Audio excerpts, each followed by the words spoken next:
teman-teman semua, apa kabarnya? Saya harap semuanya dalam keadaan baik. Kembali pada hari ini kita bertemu bersama saya Utuh Gis di dalam Utuh Channel. Di sini kita akan coba bersama-sama untuk mempelajari bagaimana pembuatan sebuah custom grid. Di sini saya sudah siapkan sebuah project. Di sini yang jadi objek utamanya adalah kita akan membuat custom grid dari kawasan Taman Nasional Tanjung Puting. Di sini teman-teman semua, kita akan menggambarkan peta ini nanti jadinya ke dalam sebuah map seri, kemudian di dalam lembar dengan ukuran kertas 80 kali 60 seperti kita ketahui bersama, di mana di dalam Perdirjen nomor 6 PKTL tahun 2017 ukuran kertas 80 kali 60 cm itu dipergunakan dalam penggambaran sebuah peta dalam skala besar atau sampai dengan 1:50.000.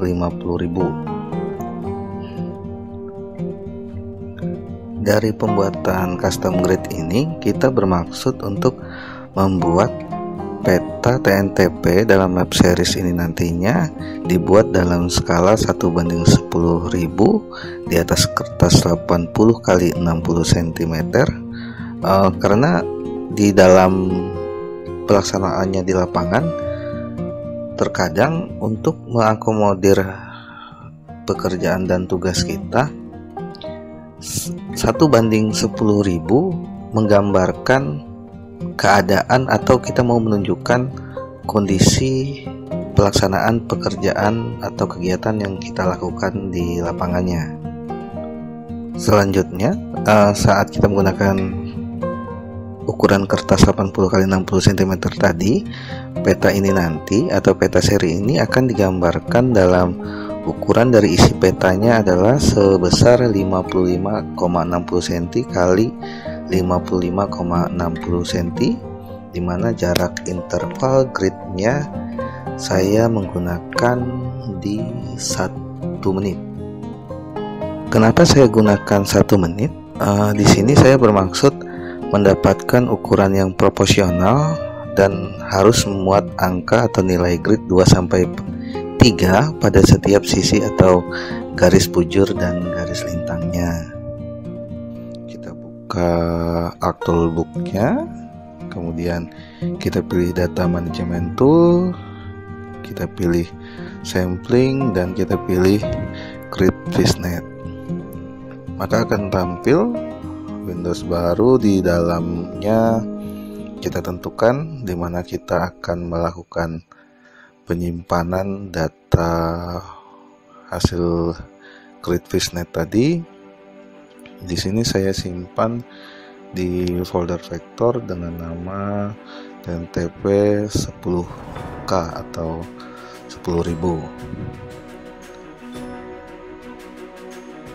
Kita save.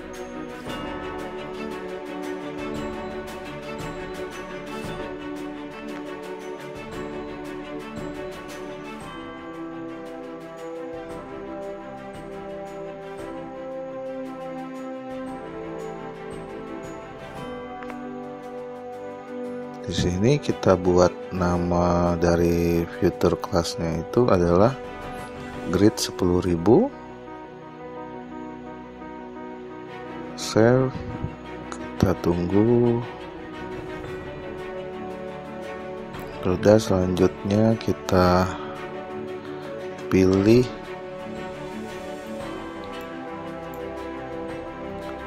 extend-nya.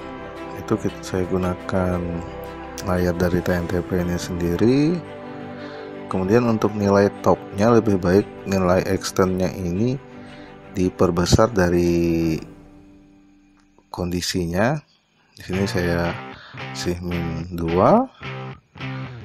ini saya kasih -4 agar nilai grid-grid nanti lebih besar dari objek kawasan yang akan kita buat ini atau yang sedang kita buat ini.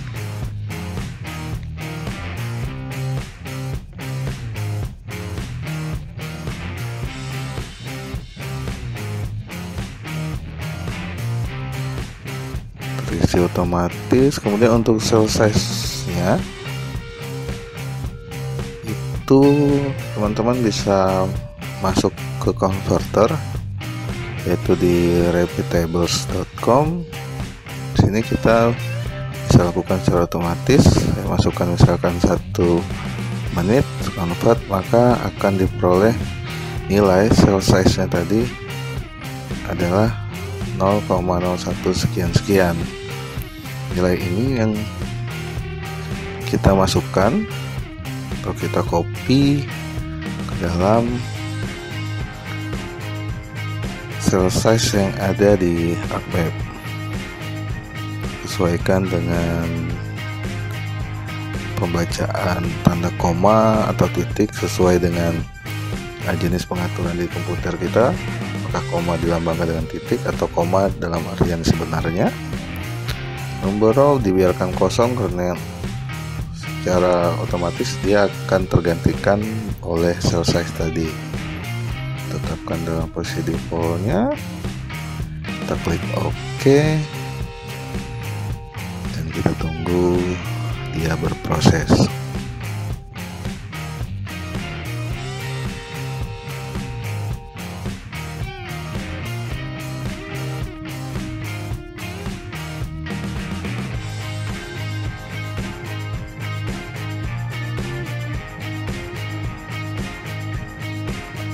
Nah, saat ini grid 10.000 tadi sudah terbentuk, yang ditandai dengan polyline melintang dan membujur, yang mana polyline ini melingkupi atau menutupi seluruh dari kawasan atau objek yang kita buat.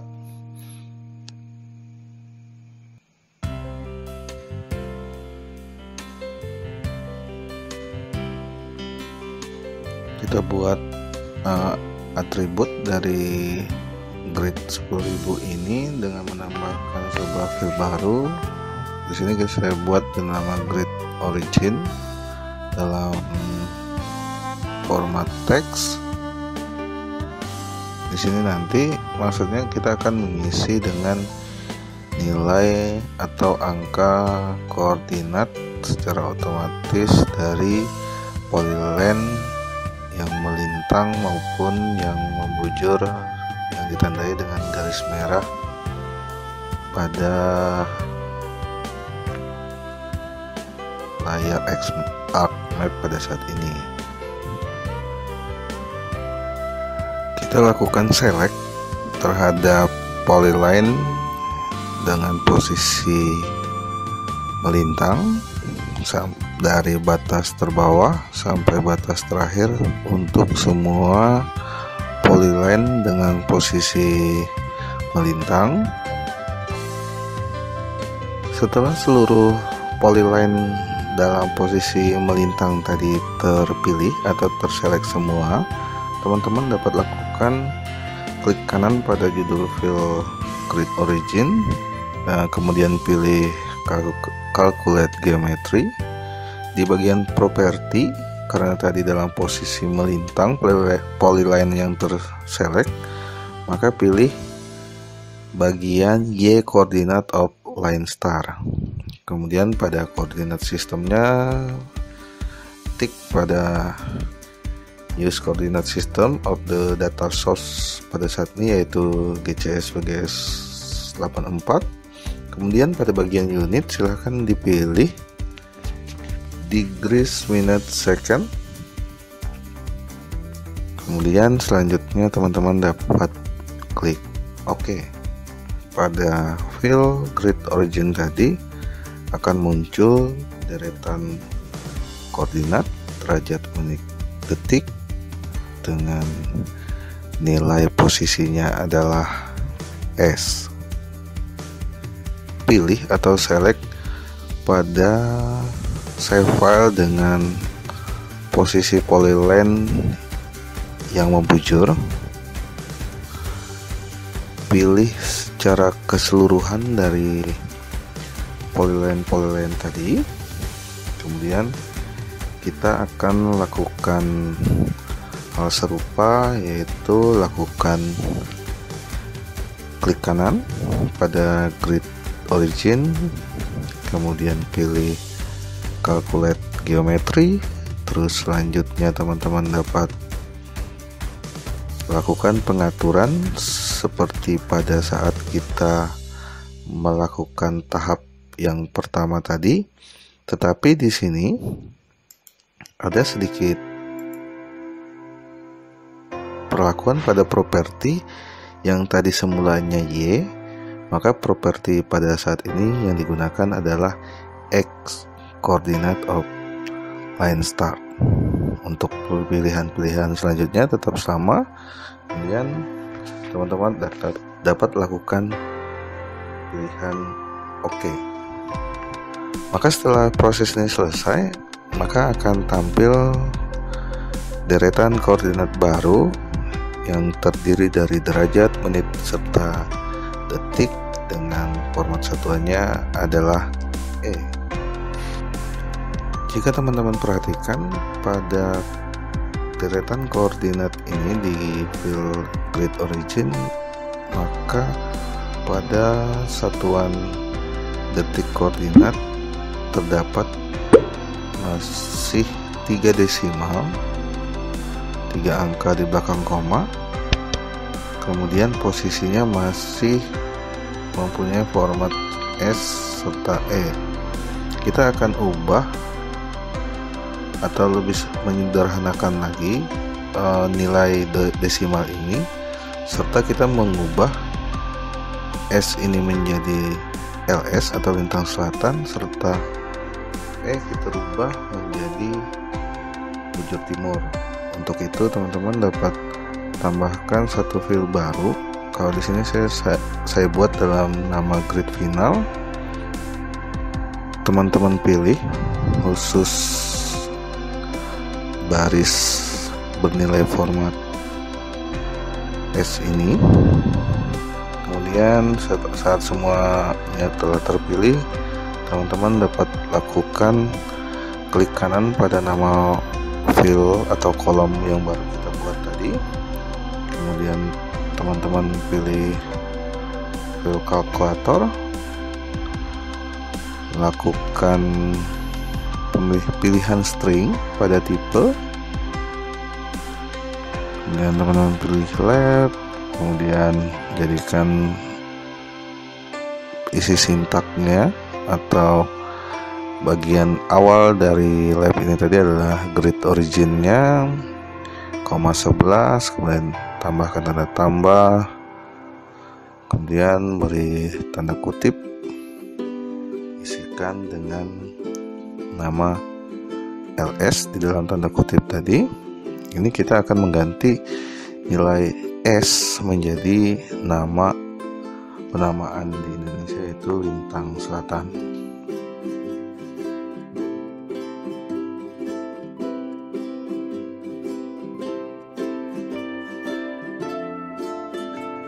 Maka teman-teman akan perhatikan saat prosesnya selesai, pada kolom grid final sesuai dengan baris yang sudah kita select tadi, maka nilai desimalnya akan lebih sederhana, serta penggantian dari format S atau short menjadi LS atau lintang selatan. Hal serupa juga kita lakukan untuk format E. Ini kita select juga sama persis seperti yang kedua, cuman pada penulisan sintak di field kalkulatornya teman-teman gantikan E ini tadi menjadi BT atau bujur timur.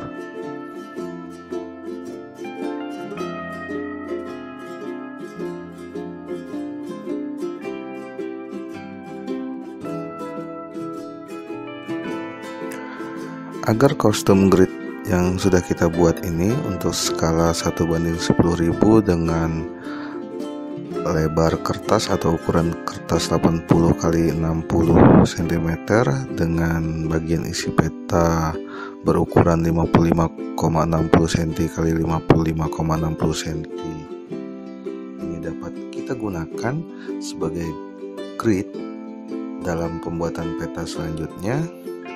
Maka kita akan masukkan ini ke dalam style manager dengan cara teman-teman bisa pilih customize, kemudian pilih style manager, kemudian akan tampil kotak dialog style manager. Teman-teman pilih itu pada bagian C, pilih di reference system, kemudian pada kotak dialog di sebelah kanan teman-teman lakukan klik kanan, pilih new, pilih custom overlay. Kemudian teman-teman akan diperhadapkan pada kotak dialog reference system. Di sini teman-teman pilih custom overlay, di sistem pilih browse, kemudian cari tempat di mana kita menyimpan save file grid 10.000 ini tadi. Kemudian pada label filenya teman-teman bisa pilih kolom file di mana grid tadi sudah final. Yang akan kita tampilkan, lakukan pengaturan pada akses, label, ukuran huruf dan sebagainya, warna huruf. Kemudian pada line, lakukan label orientationnya. Teman-teman di sini lakukan pengaturan sesuai dengan keinginan teman-teman semua. Apabila sudah selesai, teman-teman bisa pilih OK. Kemudian pada custom overlay, ubah sesuai dengan nama yang teman-teman inginkan. Selanjutnya silahkan tekan close.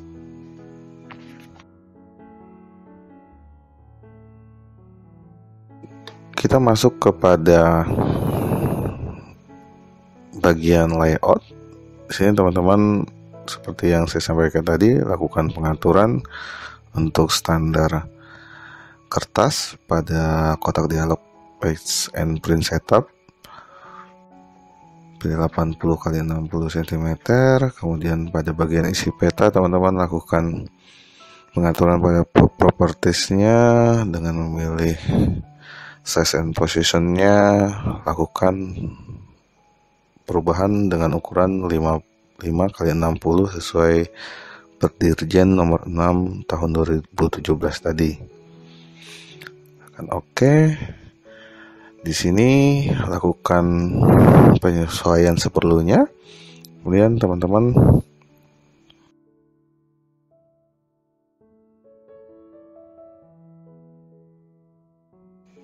selanjutnya pada bagian skala peta teman-teman sesuaikan dengan skala peta yang sudah kita rencanakan tadi. Di sini saya masih gunakan 1:24.000 untuk melihat bagaimana hasil dari custom koordinat ini atau custom grid ini tadi.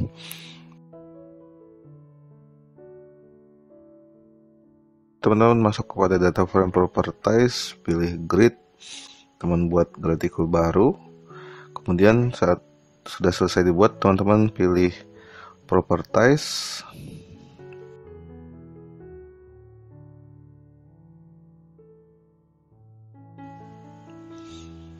kemudian teman-teman bisa lakukan pilih style. Di style ini teman pilih grid 10.000 yang tadi sudah kita masukkan dalam style manager dan OK.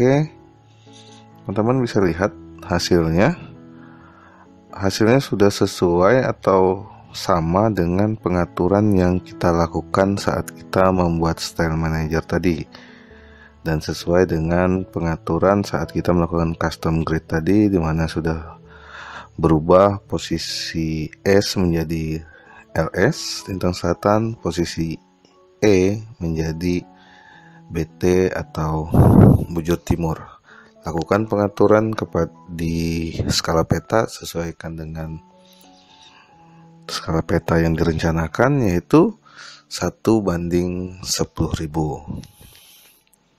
Saat dilakukan pergeseran atau pen pada lembar grid atau peta kita,